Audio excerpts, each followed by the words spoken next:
Hey guys, welcome back.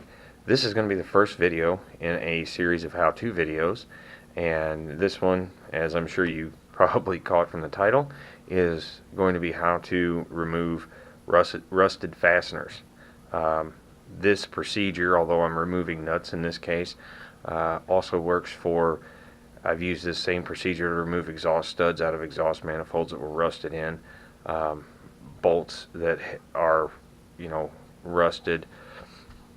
So the procedure works, and this is, as you'll see in the video, this goes above and beyond, putting some penetrating oil on them, and it seems to be the best and fastest method that I have, that I have found.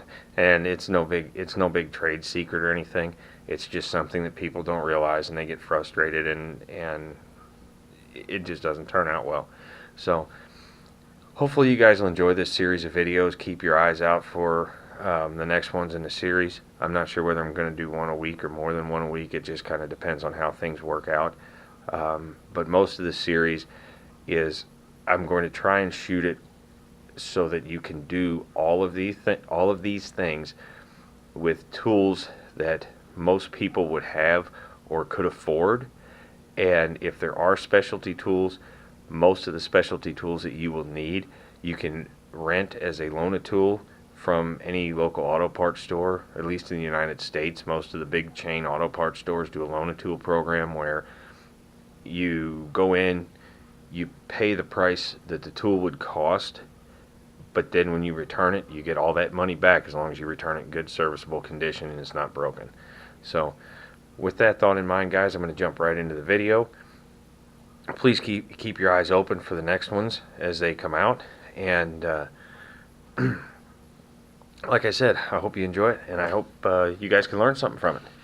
Have a nice day.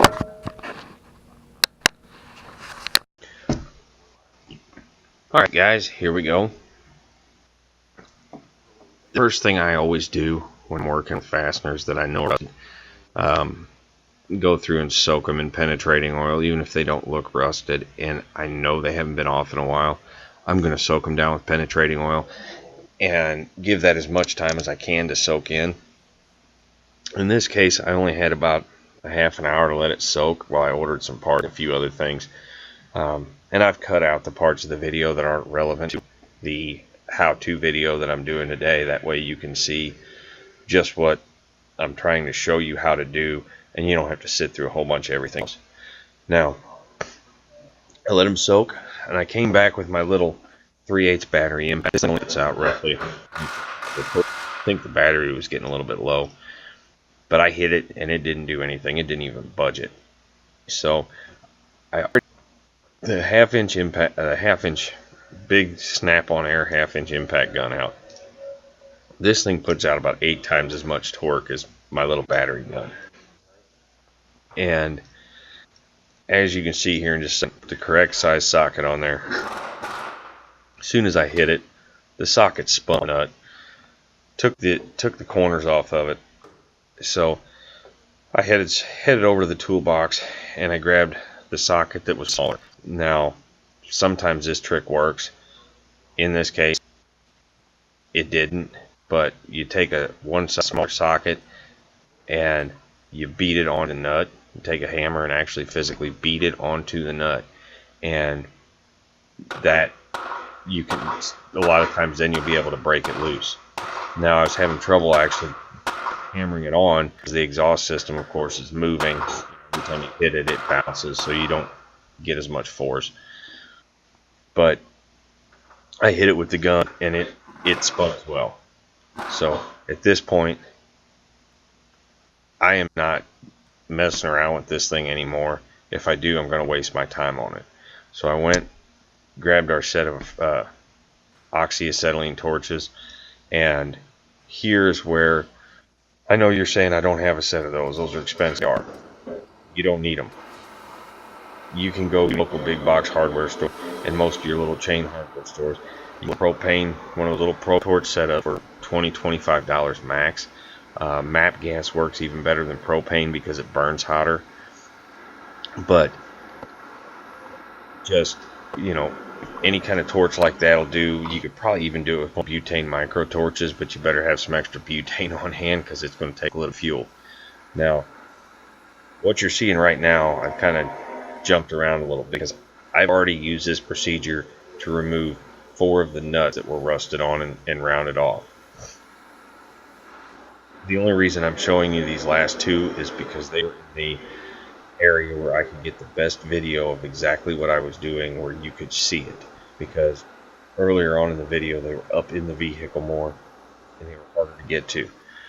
Now, number 1 with torch safety, always make sure that you have a fire extinguisher handy. Always make sure that you have a small bucket of water handy, because when you do get these nuts off, they're going to be red hot and you want to get them in some water to cool down. You don't want them sitting around on the floor, because if you step on them, they'll melt right through the sole shoe. So have a pair of pliers handy. That way if you drop one on the floor, you can pick it up. They also notice I've got gloves on. These are not the best gloves for this job, but they were good enough that it's about what I was doing and didn't grab anything that was hot. I would be okay, and even if I did grab something that was hot, it would give me a couple seconds. Now here you're going to notice I'm moving real fast. I've got that nut cherry red, and I mean, it is, and this video doesn't do it any justice, but it is actually like the brightest cherry red orange. And I'm going to beat the socket onto the nut, and as I beat it on there, it is basically forging its own flats on the nut. Now, the heat has also caused the nut to expand on the threads, which helps to break any of the rust free. And you're going to notice here, I bump it with the impact and it zips right off. Now, you don't need an impact to do this. I've done it with a ratchet many times. Just get them good and hot, and you can back them off with a ratchet. But I am working in the shop. I've got to get it done quickly. I don't have time to mess around with it, and a ratchet is the fastest and most efficient way for me to do it.